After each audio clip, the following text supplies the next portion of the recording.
Welkom bij een nieuwe boost voor jouw missie No More Boring Learning. Dit is de Brain Bakery Podcast.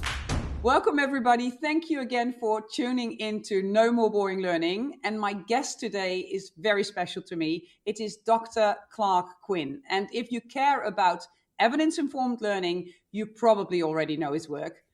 If you care about it and you don't know him yet, please make sure you listen to this episode and buy all of his books. Clark has a PhD in cognitive psychology and has been in this field for over 40 years. And he has started designing educational games back when that wasn't even a thing yet. He's written 7 books. He's co-authored the Serious eLearning Manifesto. And he was the very first person to receive the eLearning Guild's Guild Master Award. But here is what I admire most about him. He's never chased trends. While the rest of the industry jumped from one shiny tool to the next, Clark kept asking the uncomfortable question, but maybe the most important question: does this actually help people perform better? He's also the author of one of my favorite books in our field. If you're watching this on YouTube, you actually see me holding my dearest copy, Millennials, Goldfish, and Other Training Misconceptions. I am, in fact, a little jealous of this book because I didn't write it myself. It's the kind of book that should be mandatory reading for anyone who's ever been asked to design anything based on learning styles or attention span myths. Dr. Quinn, thank you for being here and welcome to No More Boring Learning. Well, thank you for that glowing introduction. Very greatly appreciated, and welcome to everybody listening. Thank you so much. I have prepared, together with some people in the audience, some questions for you. So let's get the show going, and let me ask the first question. You've often said that L&D very often jumps to solutions far too quickly. Platforms, formats, the shiny tools I've just mentioned. What do you think is the biggest thinking error that you see before any real learning design even starts? We have this cargo cult mentality, right? We jump on new tools too quickly. And I think our biggest error is probably stopping and saying, what is the unique capability that it gives us that we didn't have before? Because, there's the old canard about, when TV came on, what it started with was filming people standing up at microphones like they'd been on radio beforehand. Yes. And the same thing continues. And I think we can preempt that if we think about the core affordances of those technologies and say, what have we been trying to do we haven't been able to do? And this now enables us. So I think VR is great, for instance, when you really need to be immersed physically and socially. Yes. And yet, I'm old enough to remember back when Second Life was the new VR world, and you'd go in to see a meeting in VR in Second Life, and it was just a PowerPoint presentation. Yes. It's like, we don't need to use this technology, the incredible cognitive and technology overheads at the time, to just do the same old thing. We should be doing something new and capable. And there was amazing capabilities there, but nobody was taking advantage of it. And that continues. We continue to be excited about the latest technology without stopping and saying, what does this do and what it doesn't do? Generative AI is the latest example, but we can see history of this throughout, and it will continue. And we need to be smarter. Yes. We can be. I work with the army in the Netherlands, and they have VR tools that they use to be fully immersed in some situations that they need to be. But then I've also seen people who are in sales settings using VR to promenade along a beach. And then I'm always wondering, it's a great tool, but why are we using this? Is this what you're pointing at as well? Yes, absolutely. And the cost involved in doing these, VR still really hasn't crossed that magic point where suddenly it's ubiquitous and anything you develop can be deployed on any VR platform. Right now, it's still proprietary, at least the last I checked. And that means you're picking a platform which, so that you are excluding other platforms. And B, it's costly. You should only be doing that where it makes sense. And we are being a bit too much of chasing the shiny object, to use the term you used and everybody uses and is quite apt, instead of stopping and saying, let's find a real use case that showcases this particular affordance that we haven't been able to have, and now we can do something that we haven't done before. Yes, very good. Let's move on to the second question because I've got so many. In your work on learning experience design, in the Netherlands, we hardly ever use the word experience design. So we're, I think, a little bit behind on the USA. You're critical of engagement as a goal in itself. So the question then becomes, when does a great learner experience actually get in the way of real performance? So when does learning experience become like even more important seemingly than, the ending up with a greater performance? What's needed to get that real engagement? Right. And, there are people in Europe who are talking about learning experience design sensibly. I think of Niels Floor, for instance, who came from user experience, which is really where that label came from, user experience and customer experience and now learner experience. But it's really easy to overemphasize the engagement aspect. It's like back when asking people about the training, did you like it? And people say, yeah, I liked it. And it was great. But nothing sticks. It doesn't lead to any meaningful change because we're not measuring. But it's too easy to make something that's fun and engaging and doesn't stick. And what you want, I think of learning experience design as this elegant integration of learning science and engagement, but you have to understand how they align. Otherwise, it's really easy. Way back when you mentioned game design before, it was really a thing. In the very early days, they started talking about edutainment. So they started bringing in game designers and instructional designers to put them in a room together. What came out was chocolate covered broccoli. This is not, this is not a good thing, right?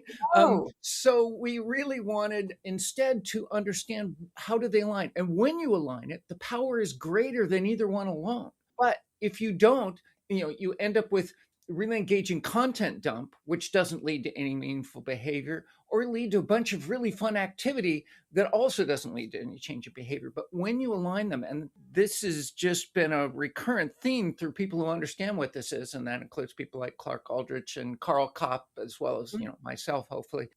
When you align those elements, so what you're doing is meaningful, and that's my latest book, is Make It Meaningful, is all about adding in that engagement in ways that emphasizes what learning science tells you should do and makes it more compelling, makes it more relevant, adds the appropriate challenge. There's lots of elements that fine tune it. And it sounds hard to do. And it's a little bit harder, but once you get over that hump of the speed bump of the initial learning, you actually wonder why you never did anything else, because it becomes habit and it becomes a lens through which you look at everything and go, well, that's just dumb. Yeah, awesome. Yeah, that's wonderful. Yeah, I've sometimes explained it to some of my clients as there's like an aspect of learning where you go too far, too much the entertainment or edutainment, and it becomes like a party without a point. It's so difficult to find the sweet spot when you haven't been there yet. But once you've been there, you can start building on that. Absolutely. Very well put. Absolutely. And that's, people are complex, and why they think we can, if we build it, it is good, is just not on. You really need to tune and, to test it and tune it a bit. And that should be baked into your expectations and your timelines and everything else. But when you do that, it can actually lead to transformative experiences instead of just things that people love but don't actually move any needles at all that are important. Yeah, I love that you use the word bake for that.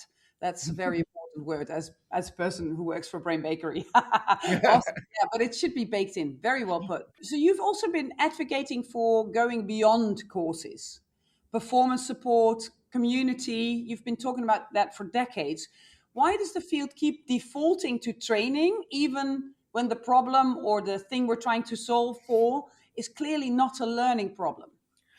I think there are several reasons. None of this ends up being as straightforward that it could be fixed, just complex.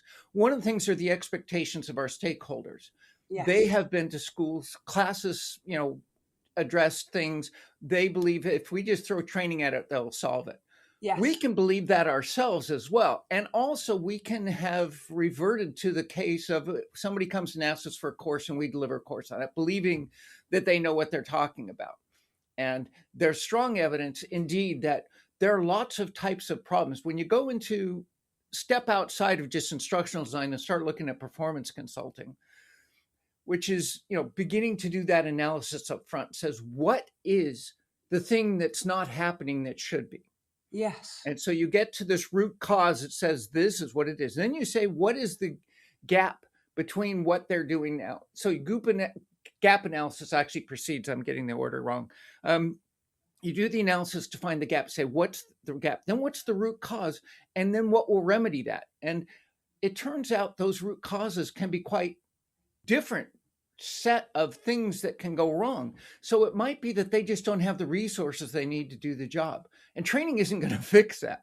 Or they might have the wrong beliefs about what they should be doing. They might be rewarded. One of the classic problems was they said, we want to move to solution selling, and where you're working on a long-term relationship with somebody, but we're still rewarding the number of things you sell. Yes. People are going to go straight to product selling instead of solution selling because you don't have the incentive line. And a course is unlikely to address that as well because it's the incentives. People are going to do what they're rewarded for. Yes. And motivation turns out to be much more complex, but so there are lots of problems. And then it could be just they need the information, but it doesn't have to be in the head. And it turns out when you're doing learning right, getting it in the head is actually hard to do. This is the most complex thing in the known universe, arguably. Yeah. Thinking that you're going to make a systematic change with some simplistic approach is kind of naive. Yeah. So instead, maybe we can put the information in the world. That's what performance support is. And sometimes it doesn't make sense to go out and find the answer. It's something, to make a full course. It's something small. It's something somebody else is going to know and has come across and you haven't had time to categorize it yet. That's why community. So both performance support and community. And if the community can answer it, now you have to get the community up to sort of a critical mass where it becomes self-correcting. People always go, what if somebody says something wrong? Well, when you get a community to the right level, it's self-correcting. And then somebody can ask a question, somebody else will give an answer. If it's the wrong answer, somebody else will say, no, that's the wrong answer. But suddenly you haven't had to develop a whole course about it. And then if it's something you can put in the world, that's generally easier and less costly. It's not easy. You still have to develop it and test it and tune it. But it's still easier than trying to make a systematic change in our brain. So you should save courses for the very last resort. That'll give you more resources to solve problems because you're solving problems in other ways than the most costly way. And, if you're doing it to have impact, there's too many times when we just do information dumps and call it a course and doesn't lead to any change. Yeah. But if you actually are trying to make a change, these are approaches that can reduce the cost of, the need to develop courses and more closely match the real needs of people. So I've been advocating that L&D should be helping people perform, not just focus on the learning, but focusing on, you started off very much talking about performance. That's absolutely it. We do this to make changes. Your VR with the military is to actually have them be able to perform in the moment so they don't do the wrong thing. That's what we care about in organizations. If we care about that, we should be using the best tools at the right context for the right need, not throwing a course at everything. Very good, very good. Yeah, in the Netherlands and Belgium, Flanders, there's even a discussion going, should L&D start to be called performance support or performance through learning support? And they're checking out all kinds of new sort of language to place themselves, to also maybe keep themselves to a higher standard. Is there anything happening around that in the United States? Yeah. If only. Yes, there's some. ISPI, the International Society for Performance Improvement, tries to advocate for this. I once argued we shouldn't call it learning and development. We should call it performance and development because that puts the focus on performance, not learning, but development also recognizing we need to increase our abilities over time. That includes the whole organization. One of the things I think is important about community and informal learning is when you're doing research, when you're doing troubleshooting, when you're doing design, you don't know the answer when you start. No. Or you wouldn't be doing it, right? That's learning too. It's just without somebody coming in with the answer, because otherwise you would hire them and do that and not, do the process of doing research and troubleshooting and design. And I think L&D could have a role there because that's the learning that is going to increase the viability of the organization, the ability to not just, survive, but thrive in these increasingly volatile times. Yes. And so I think L&D should have a role, should have a role there too. Yeah. So that's, both a practical and a principled reason. The principled reason is it is learning, and the practical reason it then moves us to a more strategic role in the organization, because suddenly we're responsible for the thing that's most important in continuing success. Yes. Yeah. Wow. Yeah. I know in the series eLearning Manifesto, you also strongly argue against content dumping. And I've always been trying ever since I've been in L&D, and I've not studied as much as you, but I do have some experience. I've always been looking at like, what is the root cause of immediately going to content, immediately going to throwing things at people. So in your opinion, what is the design choice that almost everybody overvalues while it contributes very little to actual learning? And why do people who are in the business of learning not learn that? Well, one of the things is that people end up in learning. Very few people actually say, I want to be an instructional designer when I grow up, right? They come in there, they were good at the job, so they get made trainers. And then when e-learning came in, some argue, 9/11, I like to believe, had an effect. People didn't want to go into the office, didn't want to travel, so we started doing remote work. Then we had it again with COVID. But we get a constant new flux of people who don't really know learning science and yet are placed into this position. So that's why we tend to see it. But I also think our stakeholders, again, have been to school. Yes. And school, I have only, my statement about education, there's only two things wrong with it: the curriculum and the pedagogy. Other than that is fine. But this should be the show. Yeah, for sure. But they've been to school. They believe that's what it looks like. And people who come in from other fields and get placed in instructional design accidentally, as Cami Bean's book talked about, The Accidental Instructional Designer, which is somewhat of an indictment of our field, but it was a really useful and necessary and valuable book.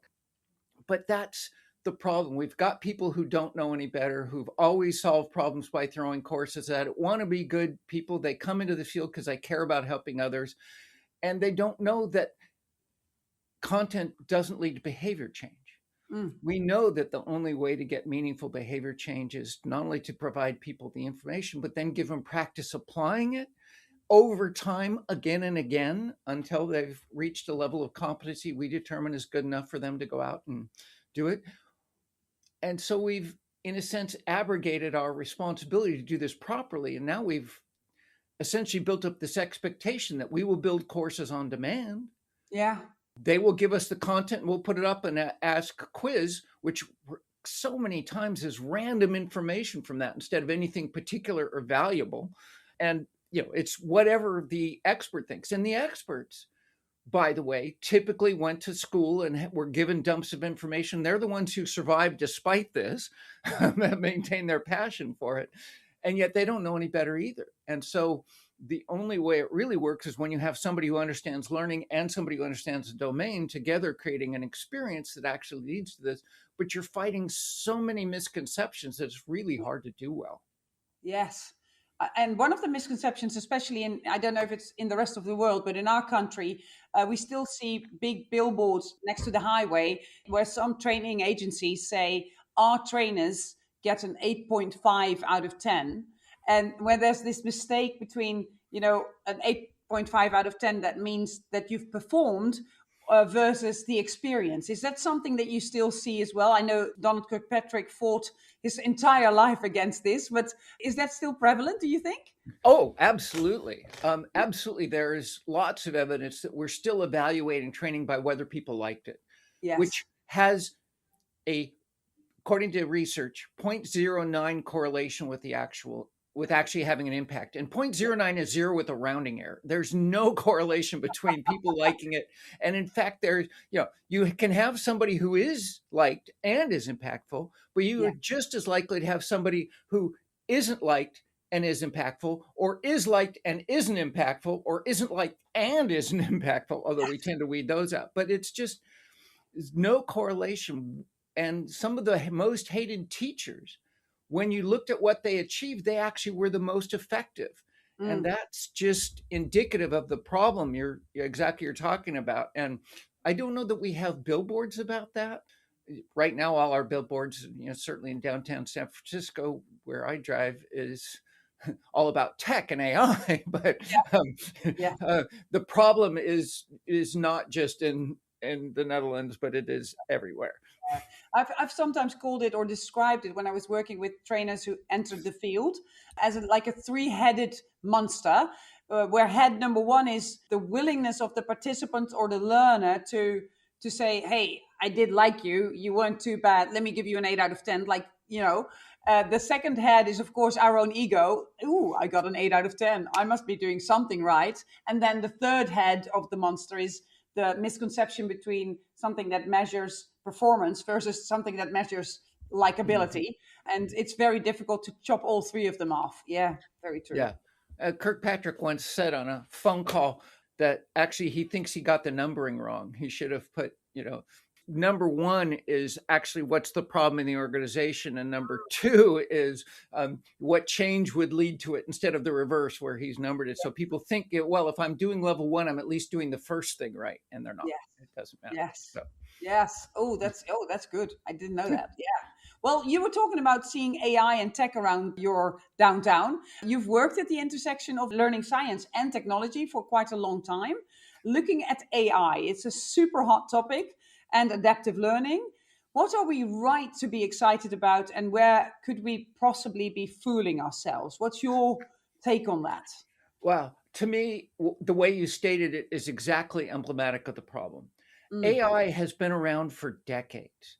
It started in the 1950s, where they first had computers, and they convened this conference, and Newell and Simon had their general problem solver, you doing symbolic solutions. And that continued up until the 80s. And the problems with those systems actually mimicking, we had the AI winter in the 80s when the symbolic expert systems, everybody said, oh, we'll build a system that does what an expert does and that will solve all our problems. And they asked the experts what they did and built the systems that did what the experts said they did, and they ran them and they failed. They went, what's going on? They asked the experts, why isn't this working? That's what we do. Then they watched what the experts did, and what they said they did and what they actually did had very little correlation, and they realized this didn't work. But also they were finding those symbolic systems didn't solve problems like people did. And one of the reasons for artificial intelligence is to model how people think. So that's when actually Rummel, Hart, and McClelland came up with adding, Minsky and Papert had talked about perceptrons in a book in 1969, but they missed really the hidden layer. And that's what Rummel, Hart, and McClelland and their research group got right.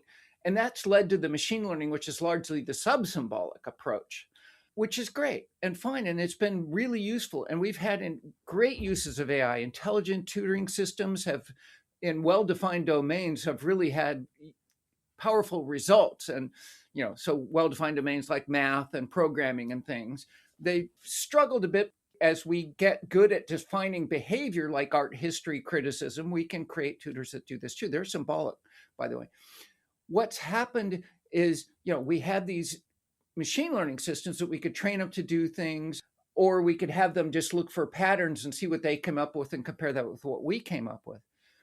One area that they made small improvements in the algorithms, just evolutionary, not revolutionary, but they also applied them at massive scale, and they achieved this seemingly incredible capability with language. And in other domains, with images, with video, with music. These are the generative AI large language models in the textual versions, which I'll use as an example.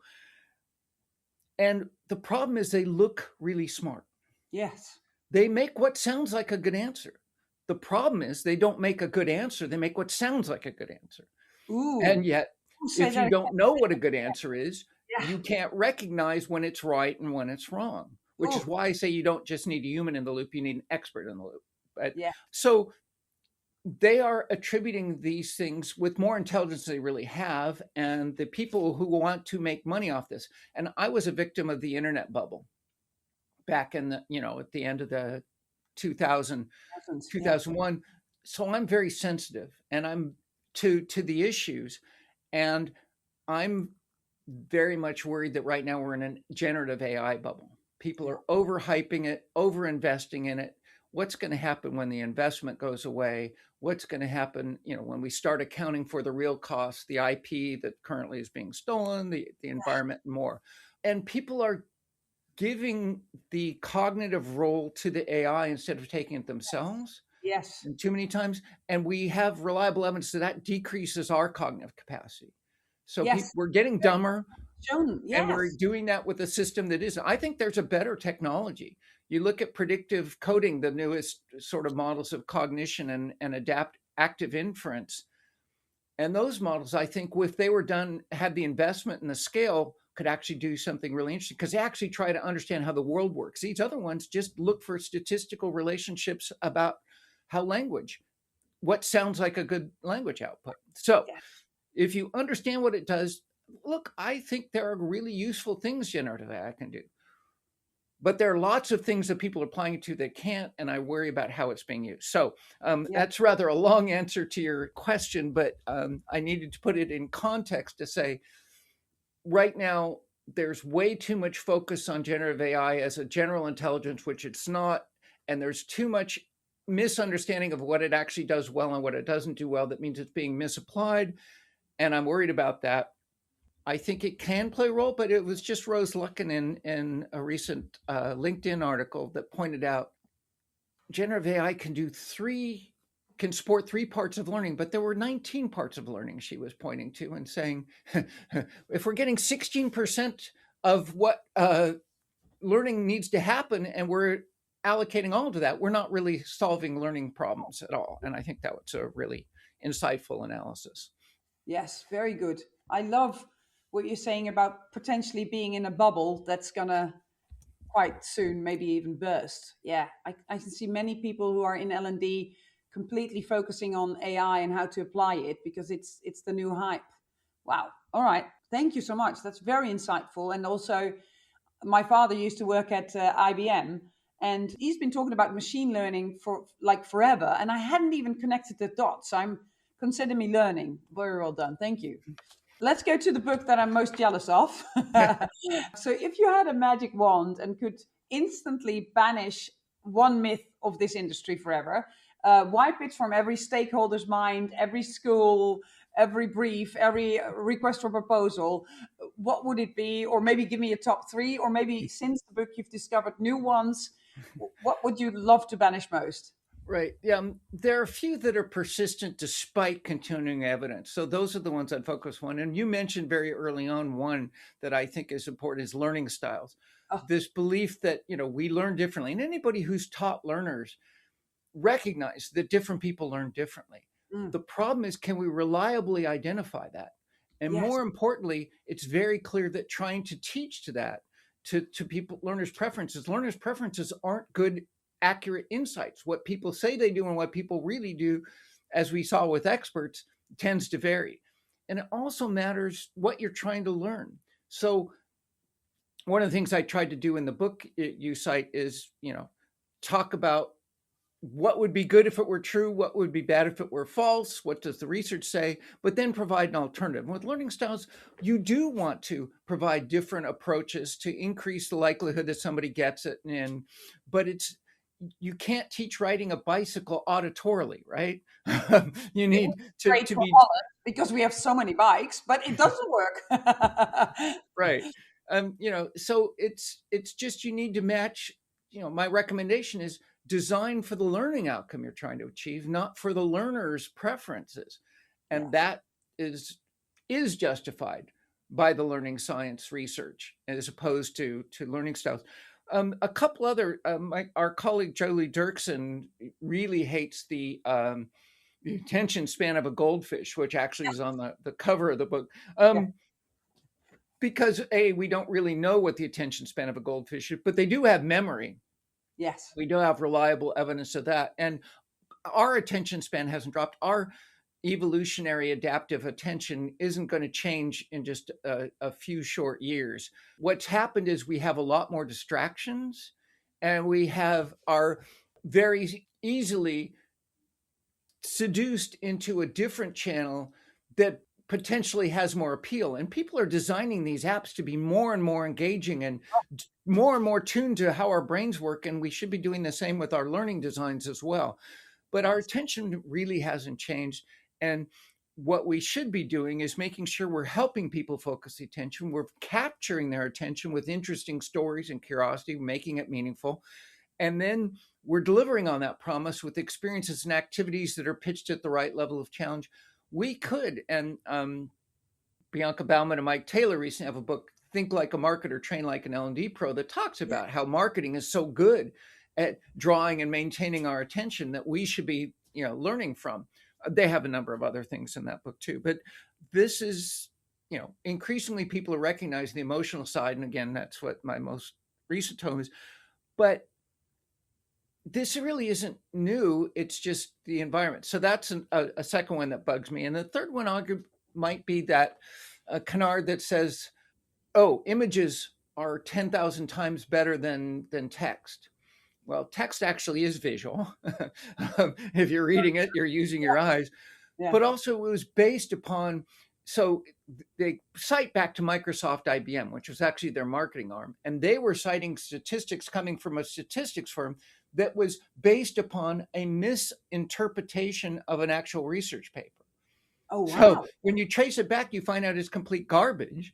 And that claim is wrong. Now, Larkin and Simon, Jill Larkin and Herb Simon wrote a paper about why a diagram is sometimes worth 10,000 words. Absolutely. We can use visuals very powerfully, but just images processed faster than text isn't really talking about what's important.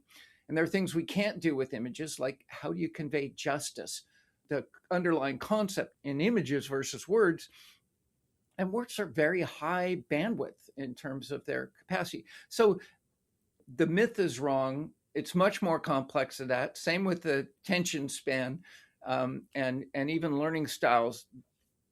But taking the simplistic views, I would argue those three may be the most damaging ones that continue to persist. And learning styles has been discussed for decades and still continues to exist. And it's a zombie I would love to make disappear. Yes. I recently read that there's still $42 billion or euros going on in the learning style industry. And I was astounded at this number. Yeah. It depends on how you're measuring. But yeah, if you're including things like MBTI, which is garbage, reliably, robustly debunked, neurolinguistic programming still shows its head. It's very prevalent in India still, but it's also extremely. So you have been in this field for over 40 years. You've started designing educational games. You're still fighting the good fight. And looking back, if you for yourself would say, what is the biggest lesson you've learned? Not about learning design, but about yourself as a practitioner, anybody who's maybe still young in the field listening. What would you say? Oh, that's such a good lesson. Make sure that you get that one in quite fast. The thing I've learned is that I've had a fascination with three things, really, over time. And the first one is learning. How do our brains work? What does the cognitive and learning sciences say about how we think, work, and learn? And the second thing I've been fascinated with is technology. I've been a geek and I, programmed way back in the early days before I finally gave that up. When HyperCard demised, I finally said, okay, I'm not going back and learning the new languages. I did Pascal and Forth and Basic and then HyperTalk. And I decided I'm not going. I even did COBOL. I did Fortran and Algol. I did a lot of Algol. But I decided that wasn't right. But I've always continue to be fascinated with AI and technology and content systems. I still believe we're way behind marketing. That's what I left in chapter 4 of Taylor and Bauman's book on Think Like a Marketer. They talked about how marketers are using content systems, and we're still hardwiring learning together. And until we start breaking up and pulling up by rule, we're going to be really hampered in doing personalization and let alone adaptivity. And the third thing was the processes of design and making experiences. When you put those together, you get learning experience design, technology augmented learning experience design. And so I recognize that I really do try and create experiences that are engaging as well as effective. Yes. And that's a personal recognition. But what I think for people is, and this goes beyond our field, by the way, but I think if you understand how people work, if you understand how technology works, and you understand designing experiences that tie those together in useful ways, you're going to be employable as things go on because you have the fundamentals. It's always, I remember my PhD advisor many years ago saying, I love being in psychology because I study thinking and then I can go anywhere.